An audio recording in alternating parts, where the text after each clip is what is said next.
Pancen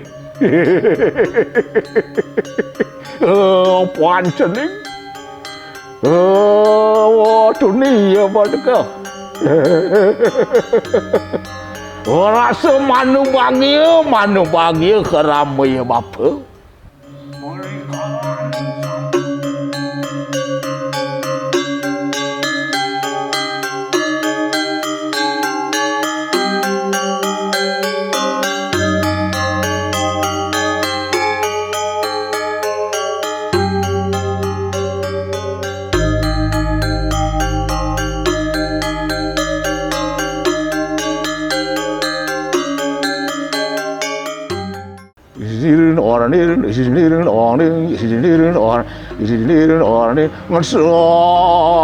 Ini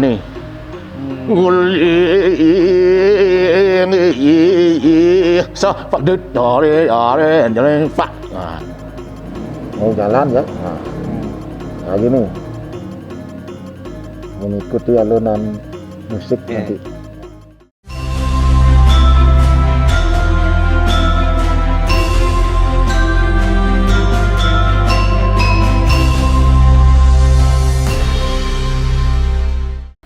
Semeton Gema Bali, kembali lagi bersama saya di sini. Kali ini kita bersama dengan salah satu seniman dan budayawan, ya lebih tepatnya salah satu penari Bali yang memang sudah lama berkecimpung sebagai penari, kira-kira sudah puluhan tahun lah.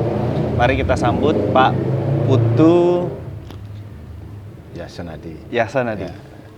Sestu tuh. Swastiastu. Gimana kabarnya Pak Putu? Setengkara baik, sehat. Setengkara setengkara tuh. Pak Putu, sebelum lebih dalam nih Pak Putu. Ya. Pak, terkadang kan banyak orang Bali, terutama anak-anak muda lah hari ini, apalagi yang jarang mengikuti terkait dengan seni budaya dan segala macam gitu Pak Putu. Ya. Sebenarnya kalau di tari Bali nih Pak Putu, terutama spesifik tari topeng lah. Ya. Itu berapa jenis kategorinya Pak Putu?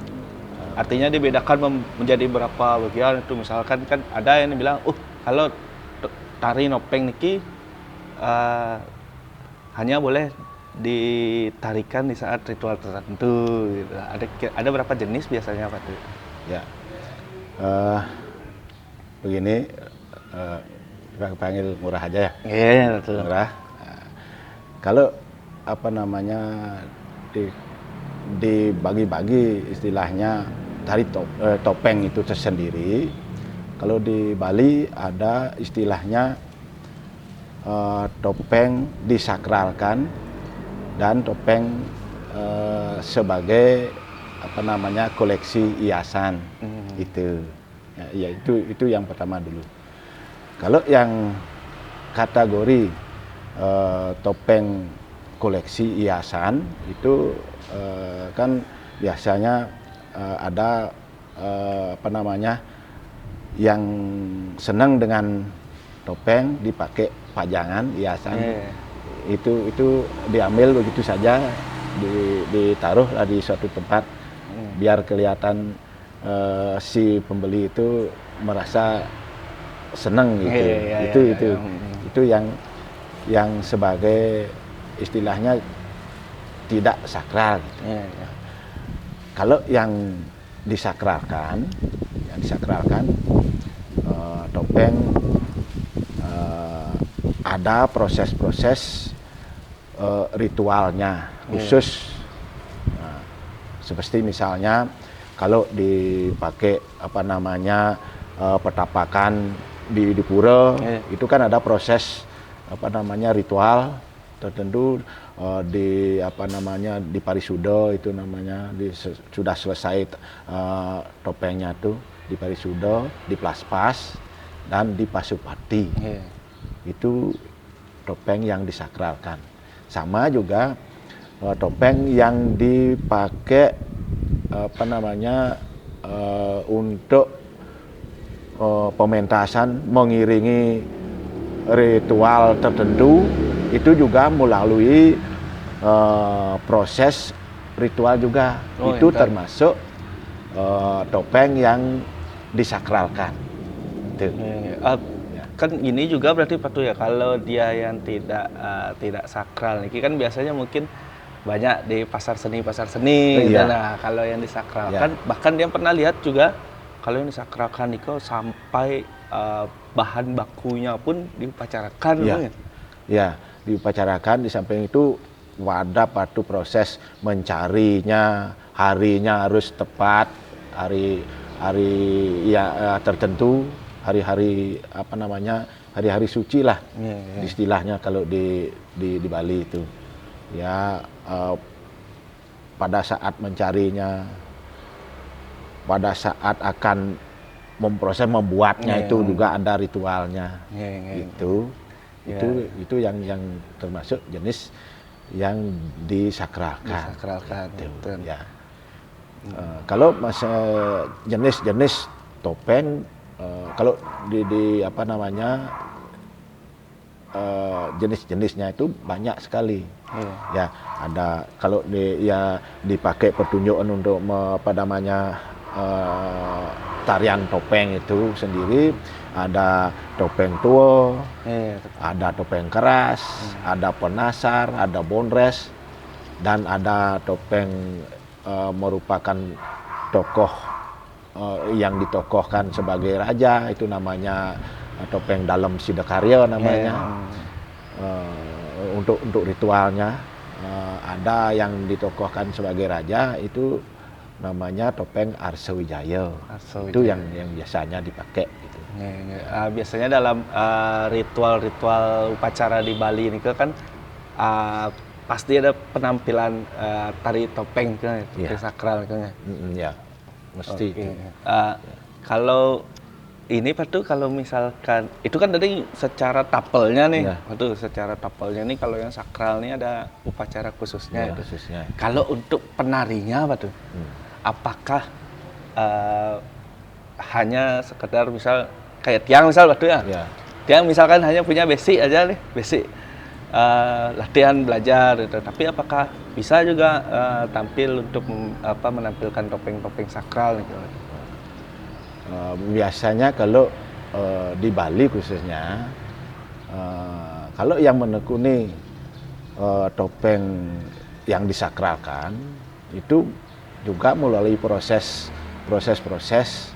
karena kita akan membawakan suatu apa namanya, lakon yang sudah apa namanya, diistilahkan menyebut nama leluhur kita yang sudah terdahulu itu gitu. Makanya ada proses apa namanya, ritual juga. Paling tidak itu ritual pewintenan. Pewintenan prosesnya dari apa namanya, dari pewintenan yang istilahnya kita akan membicarakan suatu sastra itu, kita perlu pewintenan Saraswati gitu.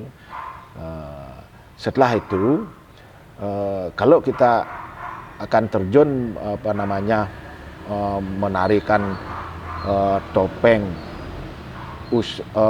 untuk ritual, itu kita ada proses pewintenan yang namanya apa namanya, pewintenan tapak gana namanya. Tapak gana, biar bisa kita tuh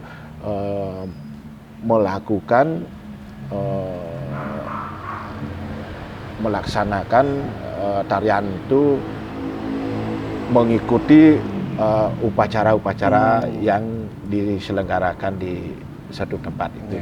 Berarti artinya ketika misal tiang belum mewinten ke Batu, tiang belum mewinten, tapi tiang bisa ngigel misal topeng tua, ya sebatas hanya hiburan jadinya, tidak boleh karena belum mewinten tuh, tidak boleh jadinya ke upacara-upacara. Ya, artinya mengambil tarian yang akan mengikuti suatu upacara belum bisa. Ya, karena belum mewinten gitu ya. Belum bisa. Ini menarik ini. Karena Oke, Batu. Kalau Batu sendiri, Batu, sudah berapa lama nih Batu nopeng nih Batu?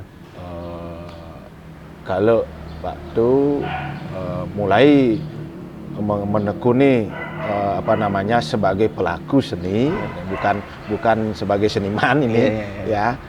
Kan lain, kalau seniman dia tuh punya karya. Oh gitu. Ya, kalau seniman di Bali khususnya dia punya karya ya. Gitu.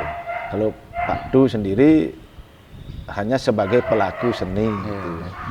Untuk melanjutkan warisan leluhur kita yang ada gitu. Kalau dicari sejak kapannya Pak Du melakoni seni topeng ini ya dari tahun 89. Yang belum lahir ke Pak Du. Ya, 89 sudah mulai mengambil pada pementasan topeng ini. Gitu.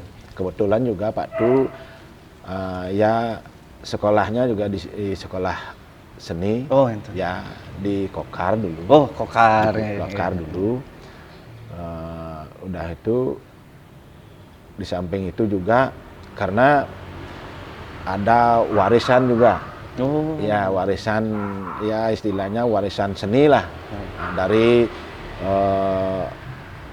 dari kakek buyut dulu, udah itu ke kakek, ke ibu, ya di keluarga Pak Dudu semua artinya pelaku seni. Ada pelaku seni tabuh. Oh ya. Pak Du yang sendiri melanjutkan perjalanan ibu Pak Du pelaku seni di bidang seni tari khususnya. Oh, Pak Du, coba dia masuk sedikit ke ini Pak Du. Pak Du pernah mengalami nggak Pak Du, misal hal-hal yang bisa dibilang mungkin tanda kutip hal-hal mistis Pak Du, atau memang pernah ini yang dalam konteks awam Pak Du nih. Yeah. Apakah pernah misal dimimpikan gitu Pak Du gitu? Pernah mengalami hal-hal serupa nggak Pak Du? Kalau hal-hal yang begitu Pak Du pernah mengalami. Pada saat Pak Du kerja di Kuta Timur namanya. Nah, ini perusahaan pertunjukan seni budaya khusus untuk pertunjukan untuk tamunya. Nah, itu di sana prosesnya sama juga. Mengawali pembentukan pertunjukan itu prosesnya itu dah semuanya ada ritualnya Pak Du ikuti berjalan proses itu. Sudah itu perjalanan pertunjukannya sudah lama kelamaan berproses. Nah itu entah kenapa Pak Du juga tidak begitu ngerti. Tidak begitu ngerti kemungkinan di tempat Pak Du bekerja itu istilahnya ada kalau di Bali istilahnya ada yang penunggunya, penunggunya artinya dari alam gaib gitulah. Secara skalanya ada penunggunya itu berupa orang tua.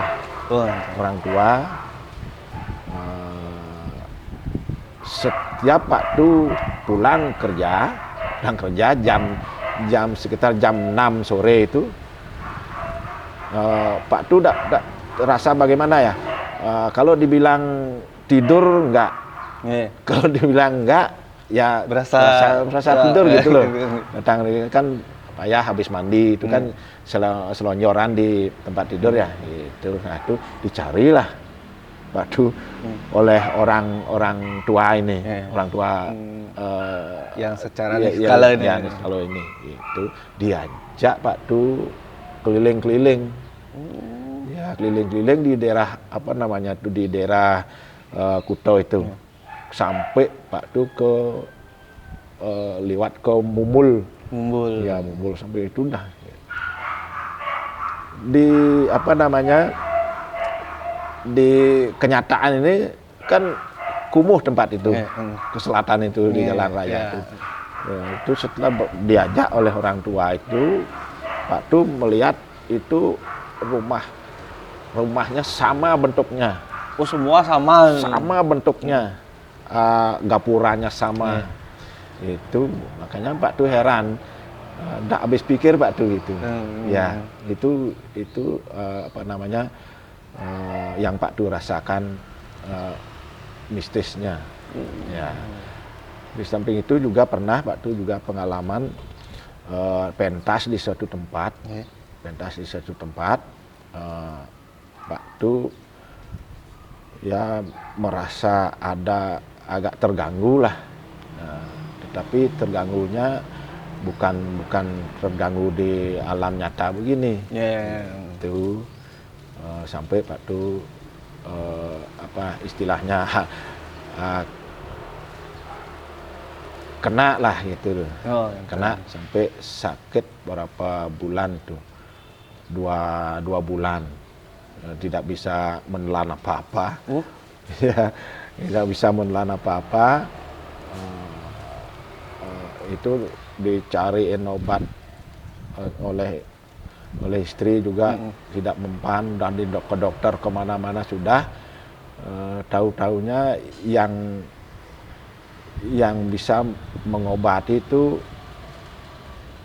cuman sebongkah apa namanya, satu butir kelapa muda itu, ya istilahnya nyogading itu, itu yang menyembuhkan itu, karena itu juga berkat petunjuk orang yang tahulah dengan keadaan itu gitu. Itu sehabis waktu nopeng nih kalau tuh. Ya, habis nopeng. Habis nopeng Pak Du apa namanya di orang yang punya hajatan itu Pak Du minta air itu, minta air, tapi Pak Du tidak punya perasaan apa-apa, ya minta air karena Pak Du habis nari kan biasa terasa haus, pasti minta air, langsung minum gitu aja. Artinya Pak Du berpikiran positif aja, orang kita apa namanya melakukan aktivitas sesuai dengan apa keahlian yang kita punya kan itu. Dan memang niatnya kan untuk biar secara upacara nikah kan lengkap gitu. Ya, lengkap. Itu aja.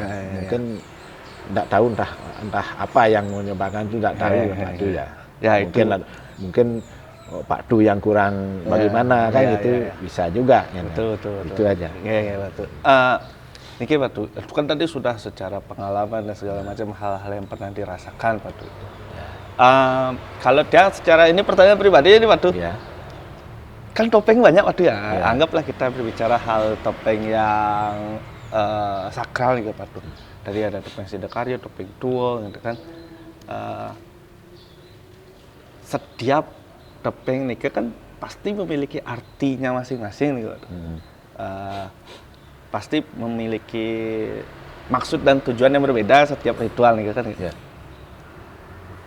Kalau boleh tahu nih Pak Du, termasuk gerakannya nih berbeda juga Pak Du. Artinya misal kalau tian tahunya kan agem-agemannya Pak Du, itu berbeda juga Pak Du. Kalau misalkan kita dari topeng Tua gitu Pak Du, secara berarti penari pun harus menjiwai benar-benar gitu, dan harus masuk dalam artinya, oh topeng Tua itu harus begini. Oh memang seperti itu Pak. benar kata Ngurah, artinya masing-masing topeng itu punya karakter tersendiri dan gerakannya pun juga berbeda-beda. Ya, kalau topeng Tuo itu menggambarkan kalau dalam satu pertunjukan itu topeng Tuo itu merupakan perwujudan dari Patih Werdo namanya. Patih. Ya, Patih Werdo sebagai abdi di satu kerajaan. Tapi yang secara penampilan itu dia sebagai yang dituakan. Ya, gerakannya pun berbeda gitu. Contohnya gimana Pak? Contohnya begini.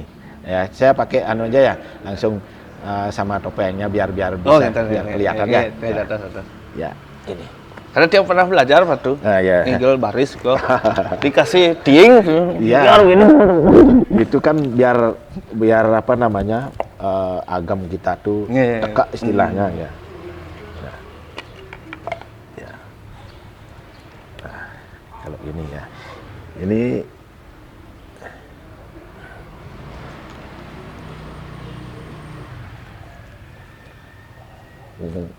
ini topeng Tuonya. Ya.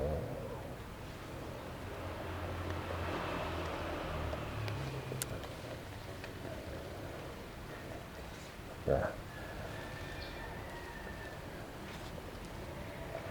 Nah, diumpamakan seorang yang berwibawa di satu kerajaan. Nah, Patih Werdo namanya. Nah, ini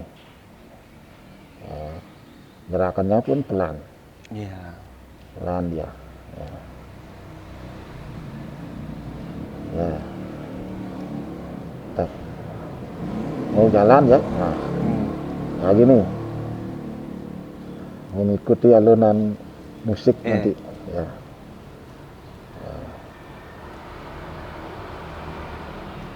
Ya. Sil. Ya. Begitu contoh sedikit. Artinya mungkin ini ya, kalau lebih tenang, cuma sekalinya ada lebih tenang dan tegas gitu, berwibawa gitu ya. Kali ini topeng ini topeng Tuo. Topeng Tuo. Ya. Kalau ini betul ada ini yang ada lagi satu mungkin Pak, biar ada pembanding juga kan, biar penonton juga ada pembanding sedikit gitu. Tahunya nanti kalau lagi upacara itu kan di rumah gitu. Lihat di pura itu apa bedanya nih, ya bingung gitu. Ya walaupun udah banyak pasti yang tahu gitu. Nah, ini kalau dalam lakon topeng ini yang akan menceritakan alur cerita yang dibawakan dalam pertunjukan topeng gitu. Ya. Ini namanya topeng penasar. Penasar. Ya. Istilahnya gini.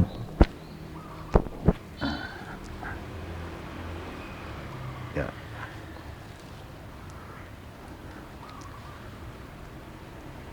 Ya. Sekarang kita coba peragakan ya. Dan nyanyian.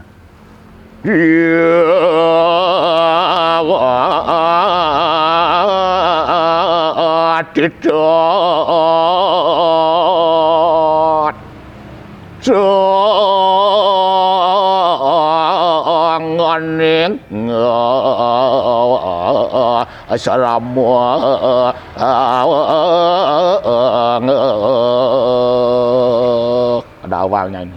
Ya, sekarang keluar. Wah, ini. Ah,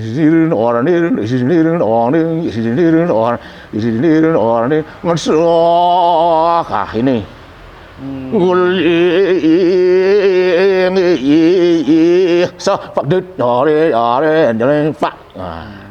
Itu. Ini nanti ada caranya, ceritanya. Waduh, Dewa Ratu Agung. ora secedek amat-amat liwang pahidepani dewek kelamunan Kalijani di. Wari para sida lantas si dewek menyerake dini madan di jagat Bali pulina. Ngireng bina kadi sepamargan ide sugera pakulun mangneten kecakrawan tuk wibawan ide ngojah bina kadi ide san sampun mungah ring amor ngacintil ide san mempersengan ora tu dalam watu rengong ke anu penjelasan apa namanya penasarnya di dalam satu pertunjukan topeng itu. Nah, ini ada apa namanya? Ini merupakan apa namanya pemahbah dan penjelasan suatu upacara. Nah, ada lagi satu ini tokoh juga ditokohkan. Di dalam petopengan itu ada tokoh spiritualnya. Nah, ini namanya topeng Pranda. Iya, topeng Pranda. Dalam satu rangkaian apa namanya topeng, ada topeng Pranda ini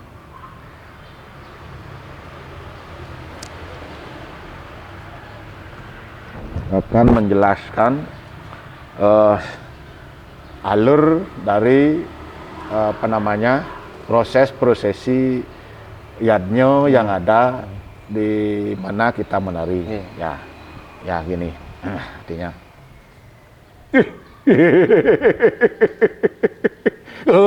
pancening waduh nih ya badeka rasa manu bahagia keramai bapa ori kalaneng sampun sida gumanti sida sang naranata angin kenaken ya tekunang suija karya angawe sukertani kangerak larapaning yado angaturaken di kanang yadya. Itu gambaran apa namanya masing-masing karakter topeng itu sendiri ya dalam pertunjukan topeng pada saat ada apa namanya prosesi ya yadnya di tempat kita menari gitu. Itu kelihatannya bedanya ya. Artinya setiap penggunaan pas baru kita ya kalau Tiam itu ya baru lihat dan pas baru di ini kan saja berbeda langsung kita aja mungkin sebagai yang bukan ini pasti merasakan perbedaannya. Memang beda. Ya. Itu makanya kita sebagai penari topeng harus mengerti dengan karakter yang kita bawakan masing-masing itu apa namanya kalau topeng penglembarnya topeng keras itu umpamanya bagaimana karakternya dipelajari dulu ya pelajari karakternya kita itu topeng tua juga itu penasar juga gitu ya dan selanjutnya ya terakhirnya ada apa namanya topeng yang sebagai penutupnya itu adalah topeng Sidakarya. Ya, topeng Sidakarya itu merupakan gambaran dari apa namanya seorang pandita yang bergelar pandita Buddha, ya. Yang apa namanya, yang ajarannya Buddha tatuanya itu kan apa namanya di lingkup upacara yang dilaksanakan, rangkaian upacara yang dilaksanakan itu ada satu apa namanya Sulinggeh yang apa namanya yang disebut dengan Pranda Siwo juga Siwo. ya. Beliau sebagai apa namanya pengantar pengastawa itu istilahnya ke atas, ya ke atas ya. Dalam Siddhakaryanya ini di apa namanya di alam tengah-tengah ini, di tengah ya tengah-tengah. Sekarang di dalam satu proses upacara itu beliau menjadi satu, menjadi satu kesatuan untuk menciptakan keseimbangannya. Oh ya. Gitu. Ya sebagai di puncak biasanya Ya. Topeng Siddhakarya ya. Ya. Pantas kalau bercandaannya kan dulu itu kan sampai sekarang mungkin ampun Siddhakarya, ampun Topeng Siddhakarya itu langsung semua Iya. masuk. Nah, kalau dulu apa namanya istilahnya Topeng Siddhakarya itu diistilahkan topeng ngejuk namanya. Topeng ngejuk. Ya, Baru dah topeng semua ngejuk, tuh. ya. Makanya anak-anak yang zaman dulu kalau sudah keluar Siddhakaryanya, wah pada kemana gitu. Ya. Iya. Oke. Diki sukses nih Patu atas apa penjelasannya dan waktunya juga Patu itu. Mungkin terakhir nih Patu, ada pesan-pesan nggak Patu kepada penonton Gema Bali itu terkait dengan tari topeng ataupun hal yang Patu jalankan? Monggo. Ya, buat pemirsa Gema Bali dimanapun berada, ya Tiang sebagai pelaku seni, khususnya pelaku seni topeng, berpesan kepada semua adik-adik generasi muda, begitu juga pemirsa semuanya, semoga bisa apa namanya melanjutkan warisan-warisan leluhur kita yang adiluhung untuk biar tidak punah gitu. Kalau apa namanya, kalau tidak kita yang akan melestarikan, siapa lagi, kan itu. Ya, pesan dari Tiang juga artinya adik-adik generasi muda jangan malu. Ya, ini merupakan apa namanya istilahnya kekayaan kita yang ada di Bali. Ini merupakan suatu kekayaan intelektual dari Pulau Bali. Mari kita jaga bersama-sama. Gitu. Sukses banget Batu atas waktunya sekali lagi. Terima kasih. Dan pada penonton Gema Bali, terima kasih juga sudah menonton. Jangan lupa untuk di like, di subscribe, di komen juga, di share juga video ini. Dan semoga bermanfaat video-video ini. Dan terima kasih dan sampai jumpa di lain kesempatan. Sukses semua.